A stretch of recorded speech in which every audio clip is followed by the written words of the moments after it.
പരിശുദ്ധമായ മുഹറം മാസം, ഈ മുഹറം മാസത്തിൻ്റെ അതിപ്രധാനപ്പെട്ട ദിനരാത്രങ്ങളിലൂടെയാണ് നമ്മൾ പോകുന്നത്. ഒരുപാട് പേര് കമൻറ്റിൽ പറയുന്ന ഒരു വലിയ പ്രയാസമാണ്, ഉസ്താദെ നിസ്കരിക്കണമെന്ന ആഗ്രഹമുണ്ട്, പക്ഷേ നിസ്കരിക്കാൻ മടിയാണ്. എല്ലാ ദിവസവും മഗ്‌രിബിന് ശേഷം സൂറത്ത് യാസീൻ നിത്യമായി ഓതാൻ താല്പര്യമുണ്ട്, പക്ഷേ അലസതയാണ്. ഞങ്ങളുടെ മക്കൾക്ക് സ്കൂളിൽ പോവാൻ മടിയാണ്, അവർക്ക് പഠിക്കാൻ നല്ല കഴിവുണ്ട്, പക്ഷെ പഠിക്കാൻ തോന്നുന്നില്ല. അങ്ങനെ അലസത, മടി പറയുന്ന ഒരുപാട് ഉമ്മമാരുണ്ട്, ഒരുപാട് ഉപ്പമാരുണ്ട്, പ്രയാസം പറയുന്നവർ. അവർക്ക് ഖുർആൻ പരമായ ഒരു മരുന്നാണ് ഇൻഷാ അല്ലാഹ് ഇന്നത്തെ ക്ലാസ്സിൽ നമ്മൾ പഠിക്കാൻ പോകുന്നത്. എല്ലാവരും കേൾക്കണേ. മഹാനായ യൂനുസ് നബി അലൈഹിസ്സലാത്തു വസ്സലാം നമുക്കൊക്കെ അറിയാവുന്ന പ്രവാചകരാണ്. ആ യൂനുസ് നബി അലൈഹിസ്സലാത്തു വസ്സലാം മത്സ്യത്തിൻ്റെ വയറ്റിൽ പോയ ഒരു ചരിത്രം നമ്മൾ കേട്ടിട്ടുണ്ടല്ലോ. അതെന്താ പോവാനുള്ള ഒരു കാരണമുണ്ട്. മഹാനായ യൂനുസ് നബി മത്സ്യത്തിൻ്റെ വയറ്റിൽ പോവാനുള്ള ഒരു കാരണം, ആ കാരണം നമ്മുടെ ജീവിതത്തിൽ ഉണ്ടായാൽ നമുക്കും വല്ലാത്ത പരീക്ഷണങ്ങൾ ഉണ്ടാകും. അതുകൊണ്ട് ആ ഒരു കാര്യം എങ്ങനെ നമ്മുടെ ജീവിതത്തിൽ ഇല്ലാതാക്കാം, വ്യക്തമായി കൃത്യമായി ഇന്നത്തെ ക്ലാസ് നമുക്കൊന്ന് കേട്ടാലോ. പല ആളുകളും പറയുന്നു, ഉസ്താദെ ഞങ്ങൾക്ക് ഒരുപാട് ഇബാദത്ത് എടുക്കാൻ താല്പര്യമുണ്ട്, പിന്നെ നിസ്കരിക്കാനൊക്കെ കൈ കെട്ടിയാൽ പിന്നെ പല ചിന്തകളാണ്, പല ഓർമ്മകളാണ്, മറന്നുപോയത് പലതും ഓർക്കുന്നത് നിസ്കാരത്തിലാണ്. നിസ്കാരത്തിൽ ശ്രദ്ധയോടുകൂടി നിസ്കരിക്കാൻ എന്ത് ചെയ്യും? ഞാനൊരു 8 കാര്യം പറഞ്ഞു തരാം. ഈ 8 കാര്യം ചെയ്താൽ നിസ്കാരത്തിലുള്ള അശ്രദ്ധ നമുക്ക് അമ്പേ മാറ്റാം. അതോടൊപ്പം തന്നെ നിസ്കാരത്തിൽ നമുക്ക് ശ്രദ്ധ കിട്ടാനും നമ്മുടെ മക്കൾക്ക് ഓർമ്മശക്തിയും ബുദ്ധിയും ഉണ്ടായി അലസത മാറാൻ ബദാം പരിപ്പ്, നമ്മുടെ ബദാം ഉണ്ടല്ലോ നമ്മൾ കഴിക്കുന്ന, ആ ബദാമിൽ മന്ത്രിച്ച് നമ്മുടെ മക്കൾക്ക് കൊടുക്കാൻ പറ്റിയ ചെറിയ ഒരു ഇസ്മ പറഞ്ഞു തരട്ടെ. ആ ഇസ്മ ഇൻഷാ അല്ലാഹ് 17 ദിവസം തുടർച്ചയായി നമ്മുടെ മക്കൾക്ക് ചെറിയൊരു ബദാം പരിപ്പിൽ മന്ത്രിച്ച് കൊടുത്താൽ മക്കളിൽ അലസത മാറും. അതോടൊപ്പം തന്നെ നമ്മുടെ തലയിൽ കൈവച്ചുകൊണ്ട് ഒരു ചെറിയ സൂറത്ത് ഓതിയാൽ നമ്മുടെ എല്ലാ പ്രശ്നങ്ങൾക്കും അല്ലാഹു പരിഹാരം തരും. എല്ലാം വ്യക്തമായി കൃത്യമായി ഇന്നത്തെ വീഡിയോയിലുണ്ട്. അവസാനം വരെ കാണണേ, മറ്റുള്ളവർക്ക് ഇത് എത്തിച്ചു കൊടുക്കാൻ മറക്കണ്ട. അസ്സലാമു അലൈക്കും വറഹ്മത്തുള്ളാഹി തആല വബറകാതുഹു. ബിസ്മില്ലാഹിർ റഹ്മാനിർ റഹീം. അൽഹംദുലില്ലാഹി റബ്ബിൽ ആലമീൻ. അല്ലാഹുമ്മ സ്വല്ലി അലാ സയ്യിദിനാ മുഹമ്മദിൻ വഅലാ ആലി സയ്യിദിനാ വമൗലാനാ മുഹമ്മദ് അദദ മാ ഫീ ഇൽമില്ലാഹി സ്വലാത്തൻ ദായിമതൻ ബിദവാമി മുൽക്കില്ലാ.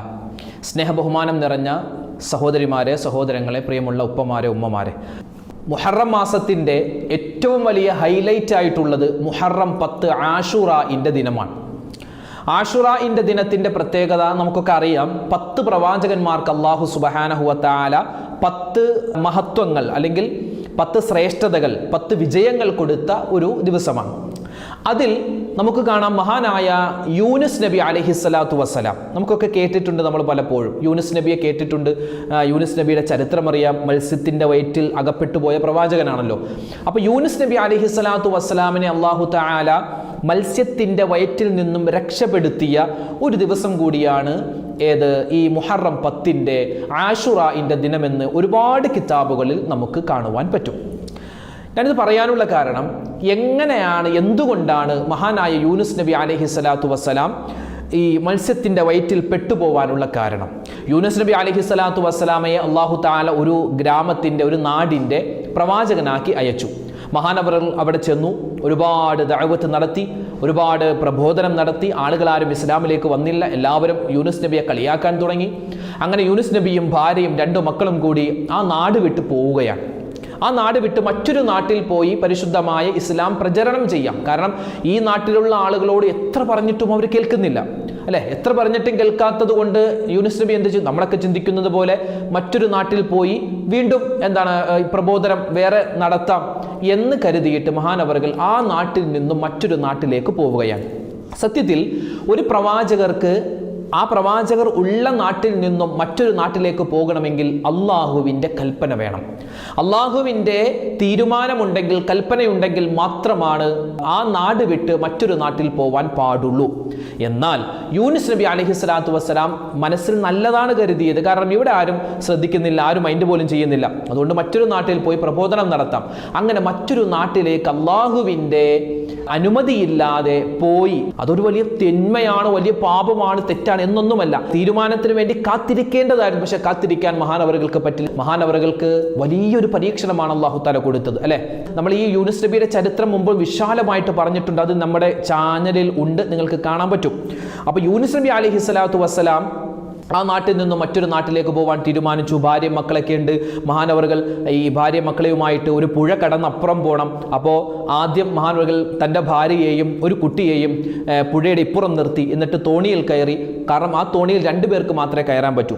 അപ്പോൾ മഹാനായ യൂനുസ് നബിയും ഒരു മകനും കൂടി ഒരു കുട്ടിയും കൂടി അപ്പുറത്തേക്ക് പോയി. ആ കുട്ടിയെ അവിടെ നിർത്തി. തിരിച്ച് ഭാര്യയും കുട്ടിയെയും കൂട്ടാൻ വേണ്ടി തിരിച്ചു വന്നപ്പോൾ ഭാര്യയെ കാണാനില്ല, കുട്ടിയെ കാണാനില്ല.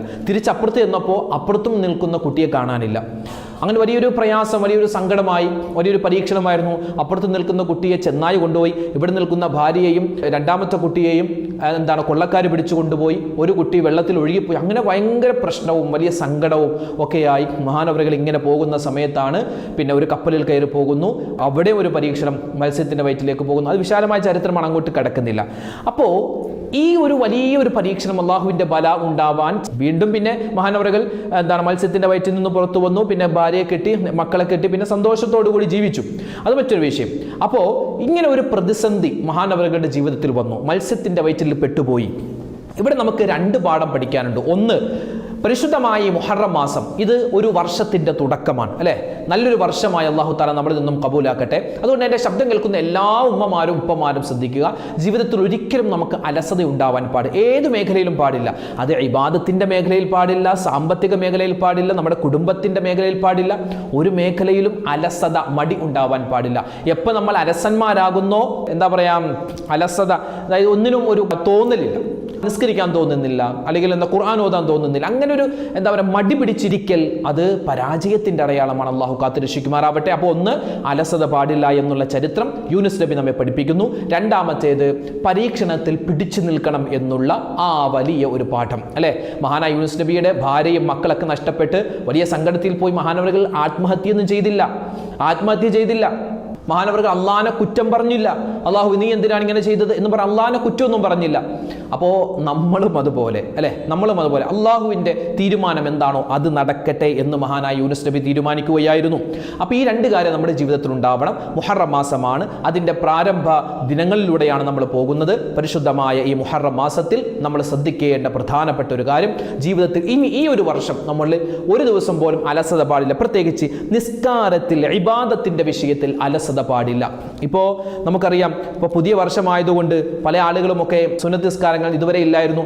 ഇപ്പോൾ ളുഹാ നിസ്കരിക്കാൻ തുടങ്ങി, പിന്നെ അതുപോലെ തഹജ്ജുദ് നിസ്കരിക്കാൻ തുടങ്ങി, അവ്വാബി നിസ്കരിക്കാൻ തുടങ്ങി, അതുപോലെ വിത്ർ നിസ്കരിക്കാൻ, അങ്ങനെ പല നിസ്കാരങ്ങളൊക്കെ പുതുതായിട്ട് തുടങ്ങിയിട്ടുണ്ടാകും. അപ്പോൾ ഈ നിസ്കാരത്തിൽ ഇനി 1-2 ആഴ്ചയൊക്കെ നിസ്കരിക്കും, പിന്നെ അങ്ങോട്ടും വിട്ടുകളയും. അങ്ങനെ ആവരുത്. വിശുദ്ധമായ ഖുർആനിൽ അല്ലാഹു തആല പറയുന്നു, ഫവൈലുൽ ലിൽ മുസല്ലീൻ, നിസ്കരിക്കുന്നവർക്കാണ് നാശം, നിസ്കരിക്കുന്നവരാണ് പെട്ടുപോകുന്നത്. അതെന്താ അങ്ങനെ പറയാനുള്ള കാരണം? അല്ലദീനഹും അൻ സ്വലാത്തിഹിം സാഹൂൻ, അവർ നിസ്കരിക്കുന്ന നിസ്കാരത്തിൽ അലസന്മാരാണ്, അലസതയോടുകൂടിയാണ് നിസ്കരിക്കുന്നത്. അതായത് കൈകെട്ടും, പിന്നെ എവിടേക്കോ പോവല, എന്തൊക്കെയോ ചിന്തിക്കലാണ്, മറന്നുപോയതൊക്കെ ഓർമ്മ വരുന്നത് നിസ്കാരത്തിലാണ്. അങ്ങനെയല്ലേ? മറന്നുപോയ എല്ലാ കാര്യവും നിസ്കാരത്തിൽ ഓർമ്മ വരും. നിസ്കാരത്തിൽ അത് ചെയ്യണം, ഇത് ചെയ്യണം, അയാൾ കാശ് തരാണ്ട് ഇയാൾ എല്ലാം ഓർക്കും. നിസ്കാരം കഴിഞ്ഞാൽ എല്ലാം മറക്കും. അപ്പോൾ ഒരു ഓർക്കാനുള്ളൊരു പ്രോസസ്സിംഗ് ആയി നിസ്കാരം മാറി. എന്നാൽ വിശുദ്ധമായ ഖുർആനിൽ അല്ലാഹു തആല പറയുന്നുണ്ട്, എന്ത്? സൂറത്തുൽ മറിയമിൻ്റെ 58-ാമത്തെ ആയത്ത് വല്ലാത്തൊരായത്താണ്. فخلف من بعدهم خلف اضاعوا الصلاه واتبعوا الشهوات فسوف يلقون غيا. അതായത് നിസ്കാരം പാഴാക്കുന്ന ആളുകൾ, അവർക്ക് ഗയ്യ് എന്നുള്ള നരകമുണ്ടെന്നാണ്. അല്ലാഹു കാത്തുരക്ഷിക്കട്ടെ. ആമീൻ. നിസ്കരിക്കാത്തവരെന്നല്ല, നിസ്കാരത്തിൽ അലസത കാണിക്കുന്നവർ. അപ്പോൾ ഇൻഷാ അല്ലാഹ് നമുക്ക് നിസ്കാരത്തിലുള്ള അലസത മാറണം. ഇപ്പോൾ ഒരുപാട് ഉപ്പമാരൊക്കെ പറയുന്നു, ഉസ്താദേ സമയമായി നിസ്കരിക്കണമെന്ന് ആഗ്രഹമുണ്ട്, അതുപോലെ ഖുർആൻ ഓതണമെന്ന് ആഗ്രഹമുണ്ട്, എല്ലാ ദിവസവും യാസീൻ ഓതണമെന്ന് ആഗ്രഹമുണ്ട്, എല്ലാ ദിവസവും സ്വലാത്ത് ചൊല്ലാൻ താല്പര്യമുണ്ട്, പക്ഷെ ഒന്നിനും തോന്നണില്ല. ആഗ്രഹമുണ്ട്, പക്ഷെ ഒന്നും അങ്ങോട്ട് ചെയ്യാൻ പറ്റുന്നില്ല. ഒരു അലസതയാണ്, മടിയാണ് എന്ന് നിരവധി പേര് പറയാറുണ്ട്. ഒന്നാമതായി നമ്മൾ നിസ്കാരത്തിൽ മടിയുള്ള ആളുകളെ നമ്മൾ ശ്രദ്ധിക്കണം. അതായത് 1-2 കാര്യങ്ങൾ ശ്രദ്ധിക്കാനുണ്ട്. ഒന്നാമത്തേത്, ഹൃദയ സാന്നിധ്യത്തോടു കൂടി വേണം നമ്മൾ നമസ്കരിക്കാൻ. നിസ്കരിക്കുന്ന സമയത്ത് ഞാൻ നിസ്കാരത്തിലാണെന്നുള്ള ചിന്ത വേണം, അല്ലേ? മറ്റ് ചിന്തകളെല്ലാം മനസ്സിൽ നിന്ന് ഒഴിവാക്കി ഫാത്തിഹ ഓതുന്ന സമയത്ത് ഞാൻ ഫാത്തിഹയാണ് ഓതുന്നത്, സൂറത്ത് ഓതുന്ന സമയത്ത് ഞാൻ സൂറത്താണ് ഓതുന്നത്. നിസ്കരിക്കുമ്പോൾ നമ്മുടെ ശരീരവും മനസ്സും ഒന്നിച്ച് നിസ്കാരത്തിലുണ്ടാവണം. അത് ഇനി മുതൽ ശ്രദ്ധിക്കണം. രണ്ടാമത്തേത് തഫഹുമാണ്, ഗ്രഹിച്ച് നിസ്കരിക്കണം, അർത്ഥം ആലോചിച്ച് നിസ്കരിക്കണം. അതായത് അല്ലാഹു അക്ബർ, ഞാൻ ഇപ്പോൾ പറഞ്ഞത് അല്ലാഹുവേ നീയാണ് വലിയവൻ, അല്ലേ? അല്ലാഹു അക്ബർ എന്ന് നമ്മൾ കൈകെട്ടൂല. അപ്പോൾ ദുന്യാവ് മുഴുവനും പുറകിലേക്ക് പോയി അല്ലാഹ് മാത്രം എനിക്ക്, അതാണ് കൈകെട്ടുന്നതിൻ്റെ പൊരുളതാണ്. ഇതുവരെ ഞാൻ ചിന്തിച്ചതും ഞാൻ ചെയ്തതും ഞാൻ ആഗ്രഹിച്ചു എല്ലാം പുറകിലേക്ക്, ദുന്യാവ് ഒന്നും എനിക്ക് വേണ്ട, എനിക്ക് എൻ്റെ അല്ലാഹ് മതി, അല്ലാഹു അക്ബർ. അതാണ് ആ കൈകെട്ടലിൻ്റെ ആ ഒരു പൊരുളതാണ്. അപ്പോൾ നമ്മൾ കൈകെട്ടിയിട്ട് എന്താണ് നിസ്കരിക്കുന്ന സമയത്ത് ഫാത്തിഹയുടെ അർത്ഥമൊന്നും അറിയില്ലായിരിക്കും, അല്ലെങ്കിൽ സൂറത്തിൻ്റെ അർത്ഥമൊന്നും അറിയില്ല എങ്കിലും നമ്മൾ നല്ല രൂപത്തിൽ ഓതാൻ ശ്രമിക്കുക. പിന്നെയോ തഅലീം വേണം, വന്ദിക്കണം. അതായത് ഞാൻ നിസ്കരിക്കുമ്പോൾ അള്ളാഹുവിനോടാണ് സംസാരിക്കുന്നത്. എൻ്റെ മുമ്പിൽ എൻ്റെ പടച്ചോനുണ്ട്, ഞാൻ പടച്ചോനോട് സംസാരിക്കുകയാണ്, അള്ളാഹുവിനോട് ഞാൻ സംസാരിക്കുകയാണ്, അള്ളാഹുവിനോട് ഞാൻ മിണ്ടുകയാണ് എന്ന് മനസ്സിൽ കരുതി നല്ല രൂപത്തിൽ വേണം നിസ്കരിക്കാൻ.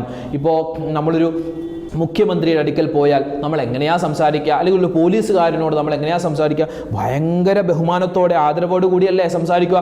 എന്നതുപോലെ രാജാതിരാജനായ അള്ളാഹുവിൻ്റെ മുന്നിൽ നമ്മൾ വലിയ ബഹുമാനവും ആദരവോടും കൂടി വേണം നിസ്കരിക്കുമ്പോൾ നിൽക്കാൻ. അല്ലാതെ കൈകെട്ടി ഉടനെ തന്നെ അങ്ങോട്ടും ഇങ്ങോട്ടും. ചില ആളുകൾ നിസ്കരിക്കുന്നതിന് മുമ്പേ അലസന്മാരാണ്, ഒതു കൊടുക്കുമ്പോൾ തന്നെ ആർക്കോ വേണ്ടി, അങ്ങനെയല്ല. നിസ്കരിക്കുന്ന സമയത്ത് എന്താണ് നല്ല രൂപത്തിൽ വുളുവെടുത്ത് ഇത് അള്ളാഹുവിനോടുള്ള മുനാജാത്താണ്, അള്ളാഹുവിനോടുള്ള ഒരു അഭിമുഖ സംഭാഷണമാണെന്ന് മനസ്സിലാക്കിയിട്ട് നിസ്കരിക്കുക. പിന്നെയോ ഒരു ഹൈബത്ത് വേണം, ഒരു പേടി വേണം, ഒരു ആദരവ്. ഇപ്പോൾ നമ്മൾ നിസ്കരിക്കുന്ന സമയത്ത് ഒരു പാമ്പോ ഒരു പട്ടിയോ ഒരു തേളോ ഒരു പഴുതാരയോ ഒക്കെ ഉണ്ടെങ്കിൽ നമ്മൾ പേടിച്ചായിരിക്കും നിസ്കരിക്കുക. അതിനെങ്ങനെ നോക്കും, അത് കൊത്താൻ വരുന്നുണ്ടോ, എൻ്റെ അടുത്തേക്ക് വരുന്നുണ്ടോ എന്ന് പേടിച്ച് നിസ്കരിക്കും. എന്നതുപോലെ ഒരു രാജാവിൻ്റെ മുമ്പിൽ നിൽക്കുമ്പോൾ എത്രമാത്രം ആദരവ് പേടിയുണ്ടോ, അതുപോലെ രാജാതിരാജനായ അള്ളാഹുവിൻ്റെ മുന്നിൽ നിൽക്കുന്ന സമയത്ത് നല്ല പേടിയോടെ ഭയഭക്തിയോടുകൂടി വേണം നമ്മൾ നിസ്കരിക്കാൻ. പിന്നെയോ ഒരു റജാ വേണം, പ്രതീക്ഷ വേണം. പ്രതീക്ഷ എന്ന് പറഞ്ഞാൽ ഞാൻ ഈ നിസ്കരിക്കൽ കൊണ്ട് എനിക്ക് ഒന്നും കിട്ടൂല എന്നല്ല, ഇതെനിക്ക് സ്വർഗം വാങ്ങിത്തരാനുള്ള ഇബാദത്താണ്, എനിക്ക് കാലാകാലം ഇനി ജീവിക്കാനുള്ള സ്വർഗം വാങ്ങിത്തരാനുള്ള ഒരു കാര്യമാണ്. ഇപ്പം ഞാൻ പറയട്ടെ, ഒരു മണിക്കൂർ നമ്മൾ ശ്രദ്ധയോടുകൂടി ഒരു കാര്യം ചെയ്താൽ നിനക്ക് ഞാനൊരു വീട് തരാം എന്നൊരാൾ പറയുന്നു. ഉദാഹരണം പറഞ്ഞാൽ ഒരാൾ നമ്മളോട് വന്ന് പറയുകയാണ്, വലിയൊരു ടാങ്ക് വെള്ളം, ഈ വലിയൊരു ടാങ്ക് വെള്ളം നീ ചെറിയ കുപ്പികളുണ്ട്, ആ കുപ്പിയിലേക്ക് നിറക്കണം, ഒരു തുള്ളി പോലും നിലത്തു പോകരുത്, അങ്ങനെ നീ ചെയ്താൽ നിനക്ക് ഞാനൊരു വലിയ വീട് തരും, ഫ്രീ ആയിട്ട് തരും എന്ന് പറഞ്ഞാൽ നമ്മൾ എന്ത് ചെയ്യും? വളരെ ശ്രദ്ധിച്ച് ഒട്ടും താഴെ പോവാതെ ഓരോ കുപ്പി എടുത്ത് ശ്രദ്ധയോടുകൂടി നമ്മൾ എന്ത് ചെയ്യും? ആ ടാങ്കിലെ വെള്ളം കുപ്പികളിൽ നിറക്കും, അല്ലേ? എന്താ കാരണം? എനിക്ക് ഇത് കഴിഞ്ഞാൽ വീട് കിട്ടും എന്നതുപോലെ ഞാൻ നിസ്കരിച്ചാൽ എനിക്ക് സ്വർഗത്തിലൊരു വീട് കിട്ടും എന്ന ആ ഒരു പ്രതീക്ഷ നമ്മുടെ മനസ്സിലുണ്ടോ എങ്കിൽ, അള്ളാഹുവിൻ്റെ തൃപ്തി കിട്ടുമെന്നുള്ള പ്രതീക്ഷയുണ്ടോ എങ്കിൽ നമുക്കെന്താണ് ആ നിസ്കാരത്തിലെ അലസത അങ്ങോട്ട് മാറ്റാൻ പറ്റും. പിന്നെയോ ഹയാ വേണം, ലജ്ജ വേണം. അതായത് നമുക്ക് വേണ്ടി ഒരുപാട്, അല്ലേ, നമ്മളെ നിരന്തരം ശ്രദ്ധിച്ചുകൊണ്ടിരിക്കുന്ന, നമുക്ക് വേണ്ട ഭക്ഷണം തരുന്ന, വെള്ളം തരുന്ന, വസ്ത്രം തരുന്ന, നമുക്ക് ആരോഗ്യം തന്ന പടച്ചവൻ, അവൻ്റെ മുമ്പിൽ നിൽക്കുമ്പോൾ നമ്മൾ അലസന്മാരായി നിന്നാൽ എത്ര നന്ദികേടാണ്. അതുകൊണ്ട് ഞാൻ അള്ളാഹുവെ നിൻ്റെ മുന്നിൽ വളരെ ലജ്ജയോടുകൂടിയാണ് നിൽക്കുന്നത്. നിസ്കാരത്തിൻ്റെ സമയമായാൽ പിന്നെ അതിന് തയ്യാറാവുക. 7ാമത്തെ കാര്യം അതാണ്. നിസ്കാരത്തിന് നമ്മൾ സമയമായാൽ പിന്നെ അതിന് തയ്യാറാവുക. അല്ലാതെ തോന്നുമ്പോൾ നിസ്കരിക്കില്ല. അപ്പോൾ തോന്നുമ്പോൾ നിസ്കരിച്ചാൽ എന്താ പ്രശ്നം എന്ന് പറഞ്ഞാൽ ഒരു അലസത ഉണ്ടാകും. അല്ലാതെ സമയമായാൽ നിസ്കരിക്കുക, നല്ല രീതിയിൽ അദബുകൾ പാലിച്ച് നിസ്കരിക്കുക. ഇതൊക്കെ നമ്മൾ ചെയ്താൽ നമ്മുടെ നിസ്കാരത്തിലെ അലസത മാറും. പിന്നെ പ്രധാനപ്പെട്ട ഒരു കാര്യം, നിസ്കരിക്കുന്ന സമയത്ത് എൻ്റെ മുന്നിൽ സിറാത്ത് പാലമുണ്ട് എന്ന് മനസ്സിൽ കരുതാൻ പറ്റുമോ? സിറാത്ത് പാലത്തിൻ്റെ മുന്നിലാണ് ഞാൻ നിൽക്കുന്നത് എന്ന് മനസ്സിൽ കരുതി നിസ്കരിക്കുക. എൻ്റെ നിസ്കാരം കഴിഞ്ഞാൽ ഞാൻ അപ്പോൾ മരിക്കും, മലക്കുൽ മൗത്ത് എന്നെ കാത്തിരിക്കുന്നുണ്ട് എന്ന് മനസ്സിൽ കരുതിയിട്ട് നീ നിസ്കരിക്കുക, നിന്റെ നിസ്കാരം ശരിയാകും. എൻ്റെ വലതുഭാഗത്ത് സ്വർഗവും ഇടതുഭാഗത്ത് നരകവുമാണ്, ഞാൻ മോശപ്പെട്ട് നിസ്കരിച്ചാൽ ഞാൻ നരകത്തിൽ പോകും, നല്ല രൂപത്തിൽ നിസ്കരിച്ചാൽ ഞാൻ സ്വർഗത്തിൽ പോകും എന്ന് മനസ്സിൽ കരുതിയിട്ട് നീ നിസ്കരിക്കുക. അല്ലാഹു തആല നമ്മുടെ നിസ്കാരം കബൂലാക്കും. അപ്പോൾ നിസ്കാരത്തിൽ നമ്മൾ അലസത, അതുപോലെ ഇബാദത്ത് എടുക്കാൻ വലിയ അലസത, ഇതൊക്കെ മാറാൻ ഒരുപാട് ഇപ്പം നമ്മുടെ കുട്ടികളുടെ അലസതയുണ്ട് അല്ലേ? മക്കൾക്ക് പഠിക്കാനൊരു പഠിക്കുന്ന മക്കളാണ്, പക്ഷെ പലപ്പോഴും മടിയാണ്. നിസ്കാരത്തിന് മടിയാണ്, ഇബാദത്തിന് മടിയാണ്, ഖുർആൻ ഓതാൻ മടിയാണ്, പഠിക്കാൻ മടിയാണ്, സ്കൂളിൽ പോകാൻ മടിയാണ്, അതുപോലെ തന്നെ ജോലിക്ക് പോകാൻ മടിയാണ്. അങ്ങനെ മടി അലസത. ഇത് മാറാൻ വിശുദ്ധമായ അള്ളാഹുവിൻ്റെ ഇസ്മുകളിൽ പ്രധാനപ്പെട്ട ഒരു ഇസ്മാണ് ഏത്? യാ ജലീലു യാ അല്ലാ എന്ന ഇസ്മ. പ്രതാപമുള്ളവനെ, ഒരു മടിയുമില്ലാത്തവനെ, ഒരു മടിയും അലസതയും അള്ളാഹുവിനെ ബാധിക്കില്ല. പ്രതാപമുള്ളവനാണ് അള്ളാഹു. യാ ജലീലു യാ അല്ലാ, യാ ജലീലു യാ അല്ലാ, യാ ജലീലു യാ അല്ലാ, യാ ജലീലു യാ അല്ലാ. ഇത് ഓരോ നമസ്കാരത്തിന് ശേഷവും നമ്മൾ വിരലെടുത്ത് നമ്മുടെ നെറ്റിയിൽ വെച്ച്, ഈ 4 വിരലുണ്ടല്ലോ, ഈ 4 വിരലും നെറ്റിയിൽ വെച്ചിട്ട് യാ ജലീലു യാ അല്ലാ, യാ ജലീലു യാ അല്ലാ, യാ ജലീലു യാ അല്ലാഹ് എന്ന് നമ്മൾ പറഞ്ഞാൽ എത്ര?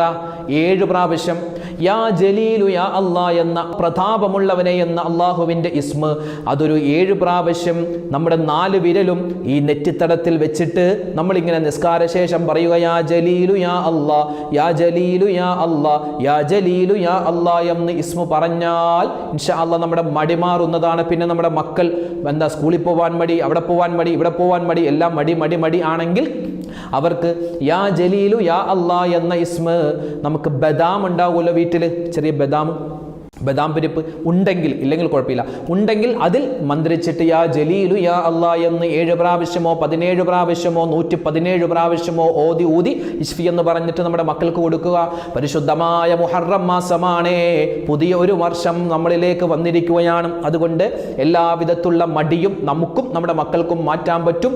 ബദാമിൽ മന്ത്രിച്ച് നമ്മുടെ മക്കൾക്ക് കൊടുക്കുക. എന്ത്? യാ ജലീലു യാ അല്ലാ എന്ന ഇസ്മ.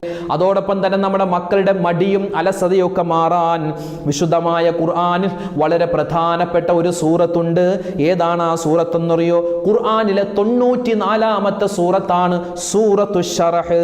8 ആയത്തുകളുള്ള സൂറത്താണ് സൂറത്തു ശറഹ്. അലം നശ്റഹ് എന്ന സൂറത്ത്. ഒരു മനുഷ്യൻ നിസ്കാര ശേഷം അവൻ്റെ കൈയെടുത്ത് തലയിൽ വെച്ചിട്ട് അലം നശ്റഹ് സൂറത്തോത്, അലം നശ്റഹ് സൂറത്തോത്. നമ്മുടെ മടി മാറും. നമ്മുടെ മക്കൾക്ക് നമ്മൾ കുടിക്കാൻ കൊടുക്കുന്ന വെള്ളത്തിലോ ചായയിലോ ഭക്ഷണത്തിലോ അലം നശ്റഹ് ഓതിയിട്ട് മന്ത്രിച്ച് നമ്മുടെ മക്കൾക്ക് കൊടുക്ക്. അത് വല്ലാത്ത ശ്രേഷ്ഠതയാണ്. അലം നശ്റഹ് സൂറത്ത് നബി തങ്ങൾ പറയുന്നു സല്ലല്ലാഹു അലൈഹി വസല്ലം, ഖസീനത്തുൽ അസ്റാർ എന്ന കിതാബിൽ കാണാം, വമൻ ദവാമ അലാ ഖിറാഅതിഹാ അഖിബ സ്വലവാതിഹൽ ഖംസ്. 5 വഖത്ത് നമസ്കാരത്തിന് ശേഷം അലം നശ്റഹ് എന്ന സൂറത്ത് ഒരു മനുഷ്യൻ ഓതിയാൽ, അത് ഓതുമ്പോൾ വെറുതെ ഓതാം, അല്ലെങ്കിൽ നമ്മുടെ കൈയെടുത്ത് നെഞ്ചിൽ വെച്ചിട്ട് ഓതാം, അല്ലെങ്കിൽ നമ്മുടെ കൈയെടുത്ത് തലയിൽ വെച്ചിട്ട് ഓതാം. തലയിൽ നെറുകന്തലയിൽ തലയുടെ മുകളിൽ വെച്ചിട്ട് ഓതുക. ഓതുന്ന സമയത്ത് റസഖഹുല്ലാഹു മിൻ ഹൈതു ലാ യഹ്തസിബ് യസ്റഹുല്ലാഹു അംറഹു വഖാല ബഅദുഹും തിലാവതുഹാ തൈസീർ റിസ്ഖി വതശ്റഹു സുദൂർ വതദ്ഹബുൽ ഉസ്ർ. ഒരുപാട് നേട്ടങ്ങളുണ്ട്. എന്ത്? ഒന്ന്, അവൻ്റെ വസ്ത്രം, വീട്, ഭക്ഷണം, പണം, എല്ലാ കാര്യത്തിലും അള്ളാഹു ബറക്കത്ത് തരും. കാര്യങ്ങളൊക്കെ എളുപ്പമാകും. അതുപോലെ റിസ്ക് വിശാലമാകും. മനസ്സമാധാനമുണ്ടാകും. ഞെരുക്കം പോകും. സാമ്പത്തിക, ശാരീരികമായ, മാനസികമായ ഒരു ഉന്മേഷമുണ്ടാകും. അലസത മാറും. എന്ത് ചെയ്താൽ? ഈ അലം നശ്റഹ് സൂറത്ത് ഓതിയാൽ. നമ്മുടെ മക്കൾക്ക് എപ്പോഴും ഭക്ഷണം കൊടുക്കുന്ന സമയത്തൊക്കെ ചില കുട്ടികൾക്ക് വാരിയായിരിക്കും നമ്മൾ ഭക്ഷണം കൊടുക്കുക. ആ സമയത്ത് അലം നശ്റഹ് സൂറത്ത് ഓതി കൊടുത്താൽ സംസാരം ക്ലിയർ ആകും. അതുപോലെ വിക്കൽ മാറും, മറവി രോഗം മാറും, ഓർമ്മശക്തി കിട്ടും. അതുപോലെ തന്നെ അലസത മാറി എല്ലാവിധ ഖൈറും നമ്മുടെ മക്കൾക്കുണ്ടാകും. അപ്പോൾ നമ്മൾ പറഞ്ഞത് ഈ പരിശുദ്ധമായ മുഹറം മാസത്തിൽ ശ്രദ്ധിക്കേണ്ട അതിപ്രധാനപ്പെട്ട ഒന്നാണ് അലസത മാറ്റുക. നിസ്കാരത്തിൽ അലസത മാറാനുള്ള ഒരു 7-8 കാര്യങ്ങൾ, നമ്മൾ ഒരു 9ഓളം കാര്യങ്ങൾ നമ്മൾ പറഞ്ഞിട്ടുണ്ട്. അത് എണ്ണമിട്ട് ഞാൻ പറഞ്ഞിട്ടില്ല എന്ന് മാത്രം, അത് 9ഓളം കാര്യങ്ങൾ നമ്മൾ പറഞ്ഞിട്ടുണ്ട്. അതുപോലെ തന്നെ നമ്മുടെ മക്കൾക്ക് ബദാം പരിപ്പിൽ നമ്മൾ മന്ത്രിച്ചു കൊടുക്കുക. എന്ത്? യാ ജലീലു യാ അല്ലാ എന്ന ഇസ്മ. യാ ജലീലു യാ അല്ലാ, യാ ജലീലു യാ അല്ലാ. വലിയ മഹത്വമുള്ള ഇസ്മാൻ. അതുപോലെ തന്നെ നമുക്കും നമ്മുടെ മക്കൾക്കൊക്കെ നമ്മുടെ മടി മനസ്സതയൊക്കെ മാറാൻ സൂറത്ത് ശറഹ് വളരെ എഫക്റ്റീവാണ്. ബിസ്മില്ലാഹിർ റഹ്മാനിർ റഹീം. അലം നശ്റഹ് ലക സദ്റക വവളഅനാ അൻക വിസ്റകല്ലദീ അൻഖള ളഹ്റക വറഫഅനാ ലക ദിക്റക ഫഇന്ന മഅൽ ഉസ്രി യുസ്റൻ ഇന്ന മഅൽ ഉസ്രി യുസ്റാ ഫഇദാ ഫറഗ്ത ഫൻസബ് വഇലാ റബ്ബിക ഫർഗബ്. ഈ സൂറത്ത് 8 ആയത്തുള്ള വിശുദ്ധമായ ഖുർആനിലെ സൂറത്താണ് അലം നശ്റഹ് സൂറത്ത്. വളരെയധികം പെർഫെക്റ്റ് ആണ്. അപ്പോൾ ഇൻഷാ അല്ലാഹ് ഇതൊക്കെ കഴിയുന്നത് പോലെ ഓതുക, പറയുക. അതുപോലെ തന്നെ ഒരുപാട് നന്മകൾ ചെയ്യുക, ഒരുപാട് സ്വതക്കുകൾ ചെയ്യുക. വിശുദ്ധമായ മുഹറം മാസമാണ്, ഒരുപാട് ദുആരക്കുക, കഴിയുന്നതുപോലെ നോമ്പ് പിടിക്കുക. അല്ലാഹു സുബ്ഹാനഹു വ തആല നമ്മുടെ എല്ലാവരുടെയും എല്ലാ കാര്യത്തിലും ബറക്കത്തും സലാമത്തും റാഹത്തും ഇസ്സത്തും എല്ലാ വിധത്തിലുള്ള സഹായവും അല്ലാഹു നൽകി അനുഗ്രഹിക്കുമാറാവട്ടെ. ആമീൻ യാ റബ്ബൽ ആലമീൻ.